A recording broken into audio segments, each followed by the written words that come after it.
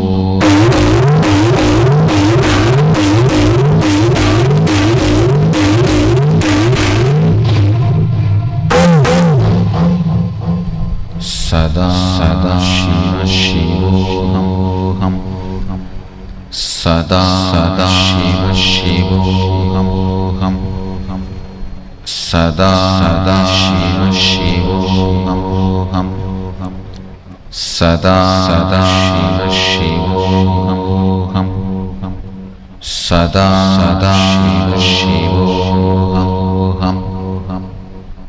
सदा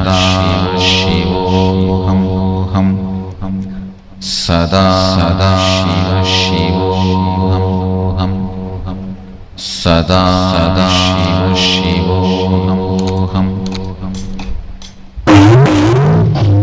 सदा शिवोऽहम् सदा शिवोऽहम्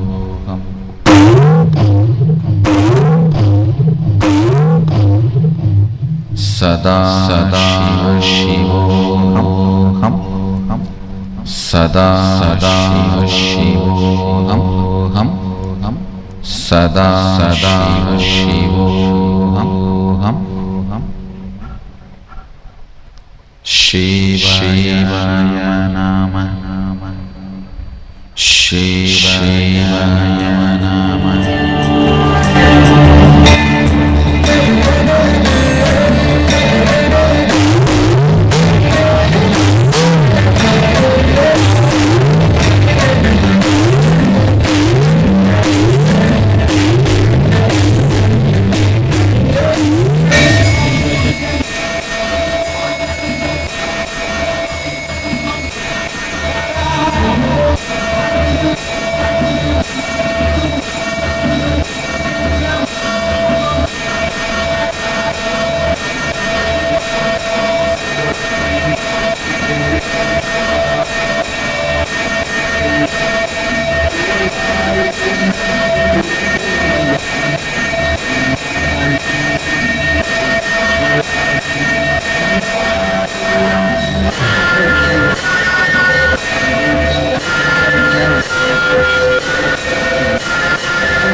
सदा शिवोऽहम् सदा शिवोऽहम् सदा शिवोऽहम् सदा शिवोऽहम् सदा शिवोऽहम् सदा शिवोऽहम् सदा शिवोऽहम् Sada Shivoham Sada Shivoham Sada Shivoham.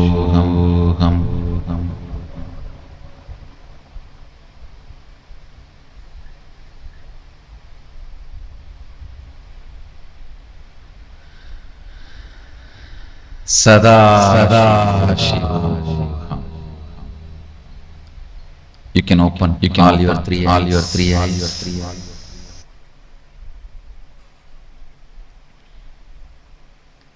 Blessings to all of you. Let Sada Shivoham happen for all of us.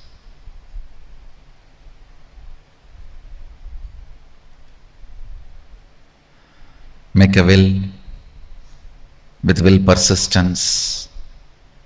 Use this Sada Shivoham as a password to connect with Sada Shiva. Repeat it morning and evening whenever you remember. Sada Shivoham, Sada Shivoham, Sada Shivoham. Day and night. Chant Sada Shivoham, morning 1008, evening 1008 time. Means 2016. Sada Shivoham 2016 will happen to you.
Nithyananda, that was a very powerful powerful process that Swamiji guided us all into. And in that same space where Swamiji has guided us to awaken the Kundalini, we will now be entering into an exciting round of power manifestation. And today we will be manifesting the power of, as we are manifesting the power of changing temperature, playing with nature. Today we will be changing the temperature. So like each of you can actually choose any place that you wish to change the temperature in, and you have the ability to change the temperature in that area. Yes. So this is actually a very beautiful power where you are going to feel you are one with the nature. See, Swamiji says that we are nature oneness, that nature is part of us. So we are going to be now relating with the nature. See, in Sanskrit, Swamiji says that in Sanskrit we have multiple words for one English term. Like whether you take the word water, whether you take the word fan, whether any word that you take, in Sanskrit you have multiple ways to actually translate or say that word.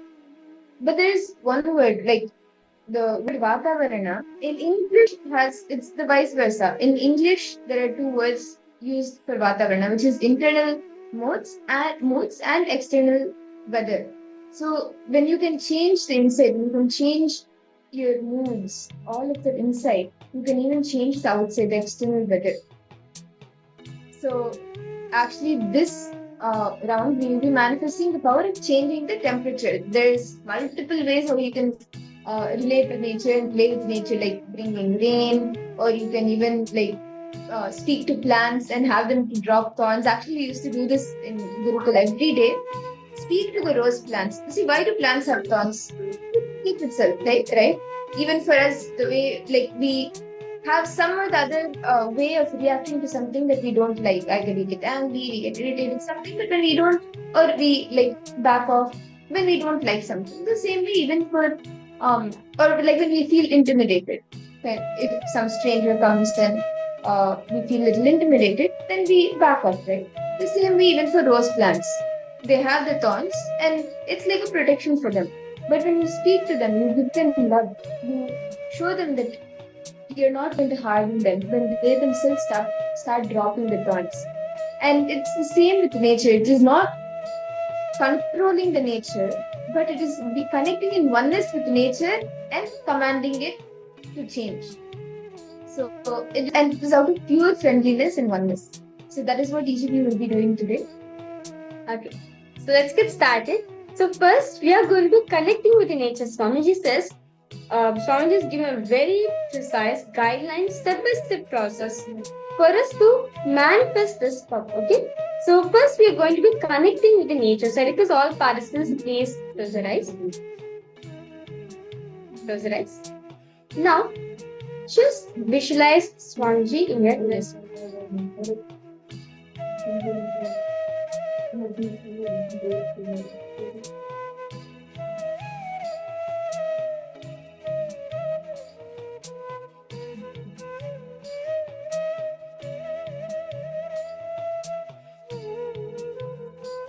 Chant the Mahavakya intensely.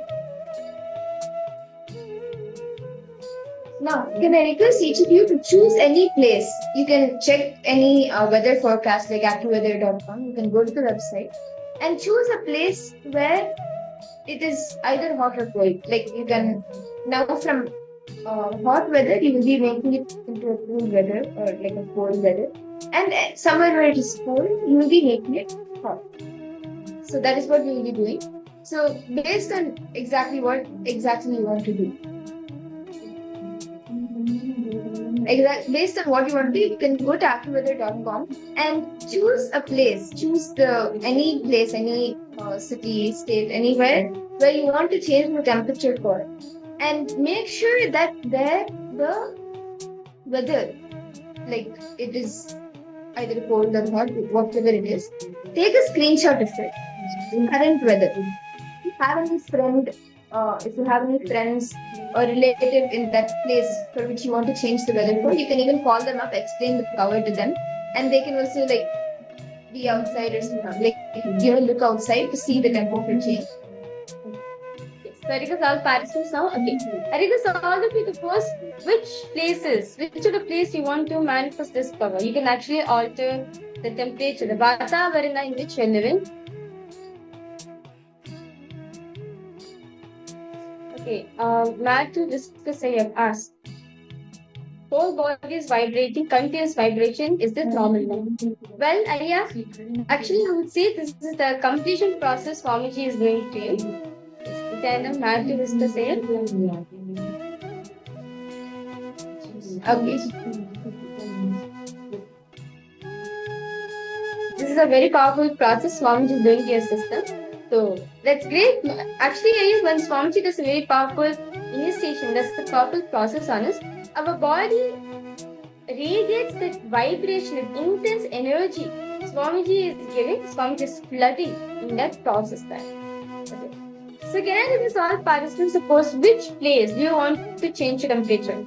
Magresina Maria, Matthew Iskaraya, Sarvananaya, Ma Jnanaswarupini, Ma Tanja Devali. Each of you can post which place do you want to change the temperature for. And you can check the weather forecast for that area.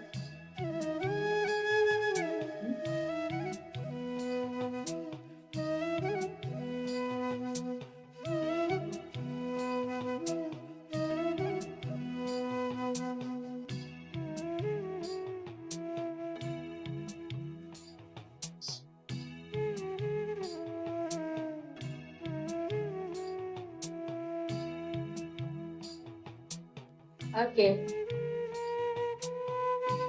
City Gatsonic 5 degrees Celsius now. Okay. Okay, back to Mr. Sir. I would like to change the weather Oregon to sunny and beautiful blue. Time to would be perfect. Okay. Okay. Great. So I hope each of you have been chosen, even the other participants, you've chosen the place where you want to change the temperature for. And take a screenshot. You can take a current screenshot of the weather. Magdalena Maria, if it's 5 degrees, take a screenshot of that. And Matthew Esquire, for Oregon, there in temperature, please take a screenshot from the weather forecast that we're using. Take a screenshot, and if you have anyone there, you can follow me. And I think Matthew Esquire, you're joining us from Oregon, right? So, okay. Yes, so you can take a screenshot. Okay, great. I see you're showing it in the camera, 50 degrees. Okay. Yes. Yes, yeah, that's great. Okay, it's cloudy. Yes. Take a screenshot I also of it. And so now let's begin. What you're going to do is just sit and connect with Swamiji. And actually the power, this to inform all of you, this power of playing with the nature is a 42-minute cycle. Like it manifests after 42 minutes. Currently, we will be doing it for 21 minutes, but we will continue to manifest it afterwards also. So, like within this 21 minutes, if you don't see a change, it's okay. No need to worry. Once you make the command, within 42 minutes, you will start seeing the changes. So you can keep an eye on it as you manifest till 42 minutes. You can keep an eye on it as it changes. So can I request let us all start now? Please sit straight. Chant the Mahavakya. Just make a command. Okay, this place, Swamiji, this place, it is this temperature now. Please change it to this temperature, whatever temperature that you want to make. Okay, 30 to all participants now, please close your eyes.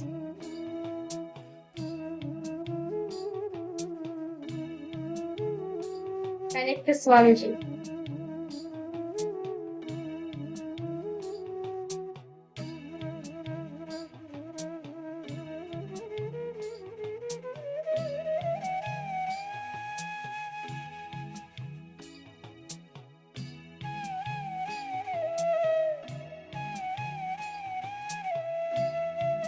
Now, intensely chant the Mahavakya. Om Nithyananda Paramashivoham. Om Nithyananda Paramashivoham.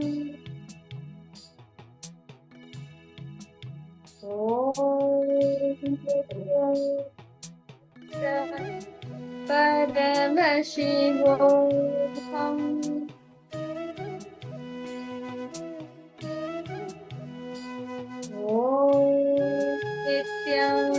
Nithyananda Paramashivoham.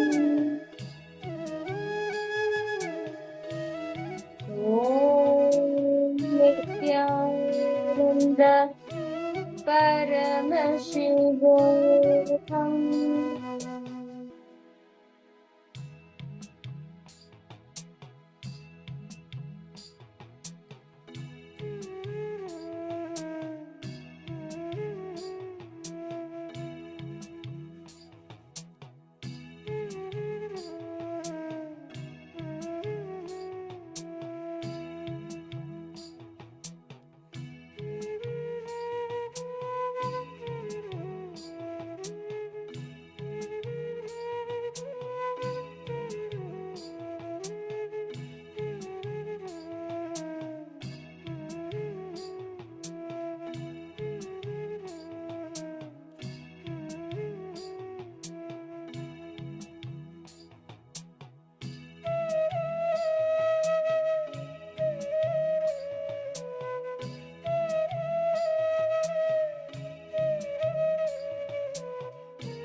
Just as you feel